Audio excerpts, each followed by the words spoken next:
বন্ধুত্ব চিরদিন টেকে না, কখনো সময়ের অভাবে সেই গভীর সম্পর্কটাকেও ধীরে ধীরে অচেনা করে তোলে।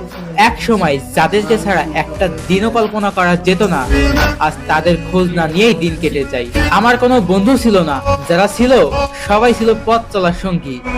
দূরপাল্লার ট্রেনের আমার পাশের সিটের সঙ্গী একে একে এক এক স্টেশনে নেমে গিয়েছে, তবুও ভালো থাকুক তারা। আমার মনে হয় বন্ধুত্ব বলতে কোনো কিছু হয় না, সবাই একটা টাইমের মধ্যে থাকে, দেন তারা সবাই হারায় যায়। যদিও এটা আগে মানতাম না, বিশ্বাস করতাম না, কিন্তু এখন পুরোপুরি বিশ্বাস হয়ে গেল।